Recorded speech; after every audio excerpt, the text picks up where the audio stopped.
Baik, kita kembali bersama Damain Saku. Kita akan dengarkan paparan dari Abah tentang pertanyaan dari Bapak Rustam tadi. Intinya bagaimanakah ketika banyak perbedaan pendapat, saya harus mengikuti yang mana? Silakan. Baik, begini Pak Rustam.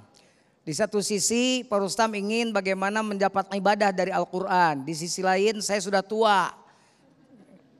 Tadi kan kalau mau memahami itu harus belajar dulu ilmu ini. Tapi kan tidak mungkin buat saya begitu kan. Buat saya gitu kan tadi. Begini, jangan putus asa. Membacanya saja Al-Quran itu al-muta'abbadu bitilawati. Kan definisinya di akhirnya definisi Al-Quran itu wahyu Allah yang diturunkan kepada Nabi Muhammad SAW. Yang terakhirnya al-muta'abbadu bitilawati. Yang membacanya saja sudah mendapatkan nilai ibadah. Baru membacanya saja. Membaca benar itu sudah luar biasa. Kalau salah tapi masih mau belajar itu juga sudah dapat pahala. Misalnya wakofnya salah gitu kan. Inna khalaqnakum min zakar misalnya gitu kan. Kan mestinya min zakari wa unsa. Min zakar di zakar gitu kan. Wa ja'alnakum syu'uba wa qabail itu masih dapat pahala gitu kan. Gitu kan. Nah, meskipun belum sempurna al-waqfu wal ibtida'nya, ada butilawahnya, tata cara membaca Al-Qur'annya, ada membacanya belum sempurna karena dari mana al-waqfu, di mana waqaf, wal ibtida' dari mana memulai itu harus benar begitu kan. Tapi minimal dengan membacanya saja Al-Qur'an itu sudah mendapat ibadah. Jadi jangan khawatir, syukur-syukur sambil belajar terus karena belajar itu minal mahdi ilal lahdi, dari mulai lahir sampai masuk liang lahat. Timiti aisan tepika dipais, diais tepika dipais begitu kan. Sampai jadi mayat, silakan dilakukan terus. Tapi insya Allah membaca saja sudah mendapat ibadah. Apalagi memahami dan mendalami sampai ketemu mutiaranya seperti tadi Kiai Haris sebutkan. Itu Mas Agung. Terima kasih Abah. Dan pertanyaan yang terakhir dari Ibu Fauzia. Silakan, akan dijawab oleh Kiai Haris Hakam. Assalamualaikum warahmatullahi wabarakatuh. Pertanyaan saya gini Ustadz, anak saya kan masuk pesantren, tahfiz Quran, cuman kata Ustadz yang di sana katanya kalau kita bersedekah untuk anak santri-santri yang di situ, kita mendapatkan pahala yang mereka baca santri-santri itu untuk kita juga. Apakah itu benar Ustadz? Terima kasih. Assalamualaikum warahmatullahi wabarakatuh. Silakan Kiai. Ibu tapi ngasih nggak? Saya khawatirnya cuma pertanyaan. Baik ibu sekalian yang berbahagia, bapak yang kami hormati. Orang yang saya maksudkan tadi pada penjelasan hadis itu. Siapa saja yang membantu orang, santri yang sedang menghafal Al-Quran itu tidak sia-sia. Ya, ada orang yang pengen menghafal Quran, kuat dia menghafalnya, tapi orang tuanya tidak mampu. Ibu bilang, aku mamamu. Mulai sekarang kamu balik lagi, berapa sebulannya aku bayar. Tapi jangan sebulan doang. Ibu sekalian, apa yang dia lakukan, apa yang dia amalkan nanti, maka bukan cuma ibu bapak kandungnya yang dapat, ibu juga terkoneksi dengan dia. Jadi betapa luar biasa orang-orang yang membantunya, termasuk institusi-institusi, lembaga-lembaga yang memang secara ikhlas mereka memberikan fasilitas kesempatan orang menghafal Quran, itu juga namanya sodakoh. Jadi sodakoh itu tidak mesti maknanya materi, apa saja. Ibu sekalian, kita nggak punya uang, kita nggak mampu, tapi kita tahu nih tetangga nih sedang menghafal, terseok-seok ibu bapaknya. Ibu malam bangun sholat 2 rakaat. Ibu nangis kepada Allah minta ya Allah berikan rezeki. Kalau uang itu memang harus ke saya, kasih ke situ ya Allah. Maka ibu pun juga punya koneksi sama dia. Subhanallah berapa beratnya orang yang mengangkat tangannya di tengah malam. Syaratnya doa untuk terkabul yang semacam itu, ibu jangan beritahu kalau ibu yang mendoakan. Jangan bilang ketemu ini, lu tahu nggak gue yang doain gua. Jangan bilang gitu. Saya kira itu Bu ya. Kiai Jujun mungkin bisa menambahkan bagaimana dengan orang-orang yang memang kan kalau beramal itu memang ada level-levelnya. Jadi dia beramal untuk mendapatkan pahala dari Allah dan dia beramal untuk memperoleh ridho Allah. Biasanya orang-orang awam, nah itu selalu hitung-hitungan. Saya akan kasih ini nanti istilahnya akan dapat pahala. Misalkan di pesantren, dia beramal dengan Al-Quran begitu Kiai. Nah ini Al-Quran selama dibaca saya akan mendapat sekian. Ini bagaimana menyikapi seperti ini Kiai? Tidak salah kalau misalnya dia wakaf Quran contohnya gitu kan. Biar dia ketika orang baca dia dapat pahalanya. Tidak salah kalau punya pikiran begitu juga punya niat begitu. Nggak apa-apa asal itu jangan diungkapkan saja pada orang lain. Kalau dia berniat saya ingin pahalanya juga yang membaca butuh untuk dirinya dan untuk saya.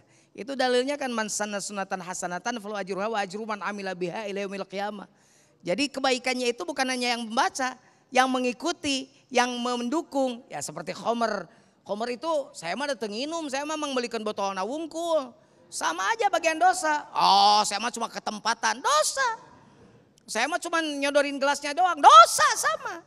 Gitu kan, saya mah tidak minum nyodorin gelasnya, saya mah cuma nuangin dari botol, sama kebagian dosa. Karena lu membantu maksiat itu, begitu kan? Gitu. Nah apa sama yang berbesar pahala juga sama.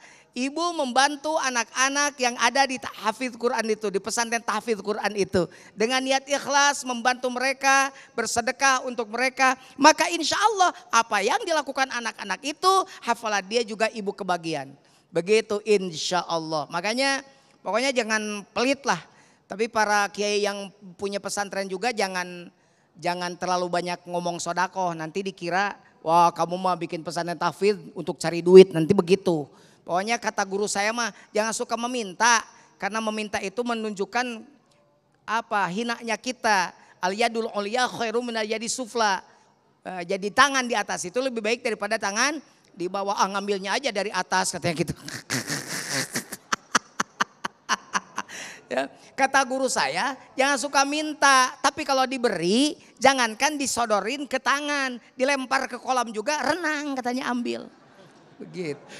Pertanyaan ini Kiai Haris ingin menegaskan kembali bahwa sebenarnya kita memang diberikan Allah untuk melakukan amalan dengan potensi kita masing-masing begitu Kiai Haris. Jadi kan memang ada orang yang diberikan kekayaan tapi bukan penghafal Al-Quran. Dia juga bisa beramal dengan kekayaan itu. Bagaimana Kiai Haris? Iya betul. Fattaqullaha mastata'tum. Amalkan ketakwaan itu mastata'tum. Semampu mungkin. Pada awalnya sebenarnya ada ayat yang menjelaskan sehingga para sahabat itu tidak bisa tidur. La yukallifullahu nafsan illa wus'aha. Allah tidak bebankan kepada setiap orang itu kecuali apa yang dia lakukan. Nah kata nafsun itu maknanya zahir dan batin. Sehingga para sahabat gak doyan makan, gak doyan minum. Kenapa tidak doyan makan? Subhanallah kalau saya bisa tahan tangan saya bisa tahan mulut saya bisa tahan kaki saya, hati saya siapa yang bisa nahan? Karena liar. Ibu ngelihat Kiai Jujun punya pikiran apa? Ganteng, ada yang bilang jelek, ada yang macam-macam. Ada yang mau ngangkat mantu. Tergantung kan cara lihatnya itu. Nah oleh karena itu Bapak Ibu sekalian yang berbahagia, ini sangat dipengaruhi oleh bagaimana cara kita memandang segala sesuatu. Dan itu Bapak Ibu sekalian harus bagi setiap orang muslim itu. Setiap orang muslim itu cirinya kalau dia punya pandangan itu semuanya yang dia lihat itu bagus. Semua yang jelek itu ada pada dirinya. Kalau dia punya pandangan yang semacam itu, maka dia akan menjadi sempurna. Bisa dibayangkan Bapak Ibu sekalian, ada orang di bulan suci Ramadan, laki sama perempuan itu ketawa-ketawa di bulan Ramadan, tidak berpuasa. Orang-orang benci, ibu juga benci enggak? Ibu benci enggak sama ini? Udah enggak puasa gitu. Tapi ada ulama yang mendoakan dia. Allahumma farrihhu ma fil jannah kama farrahtal ana fid dunya. Ya Allah, kekasih yang sedang mermadu itu berikan kebahagiaan nanti di dalam sorga sebagaimana dia sedang berbahagia dia sekarang. Kata santrinya, Kiai kok didoain, kan orang itu salah. Salahnya apa kata gurunya? Di Ramadan gak puasa. Oh, yang wajib puasa kita. Dia kan kita mukim, dia musafir gak wajib. Itu orang mencari setiap sesuatu itu semuanya baik. Tapi kata santrinya ini, dia bilang, tapi kan kalaupun dia musafir gak wajib, kan jangan di tempat yang terbuka. Itu mah kita yang punya rumah, dia nggak punya rumah. Jadi betapa dia selalu mencari kebaikan-kebaikan orang itu ada pada orang lain, dan kalau buruk, kalau jelek dia koreksi pada diri. Masya Allah, berbaik sangka Kiai ya. Baik, terima kasih Kiai Haris Hakam, Abah Jujun yang telah memberikan ilmu yang sangat luar biasa sekali. Mudah-mudahan penambahan ilmu pada saat ini di pengajian yang mulia ini akan semakin mendekatkan kita kepada Al-Quran dan jadikan Al-Quran sebagai sahabat kita. Karena kelak Al-Quran pun akan menjadi sahabat kita di akhirat nanti. Tetaplah bersama kami, Damai Indonesiaku.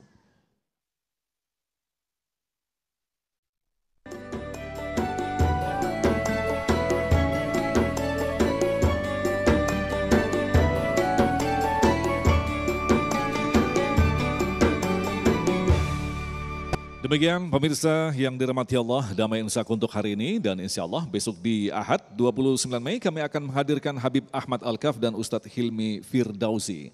Agung Izul Haq dan kerabat kerja Damai Indonesiaku serta pendukung acara ini Sarung Wadimor, tentu Sarung kita mengucapkan terima kasih atas perhatian Anda. Sampai jumpa besok. Assalamualaikum warahmatullahi wabarakatuh. Baik ibu-ibu, bapak-bapak, mari kita tutup pertemuan ini, majelis ilmu ini dengan mengaminkan doa yang akan saya kumandangkan. Allahumma salli wa sallim amin. Allahumma rahamna bil Qur'an waj'alhu lana imaman wa nuran wa hudan wa rahmah. Allahumma zakirna minhu ma nasina wa 'allimna minhu ma jahilna warzuqna tilawatahu ana al-laili wa atrafan nahar waj'alhu lana hujjatan ya rabbal alamin. Allahumma lakal kullu wa bikal kullu wa minkal kullu wa ikal kullu antal kullu wa kullu kulli bi rahmatika ya arhamar rahimin walhamdulillahi rabbil alamin.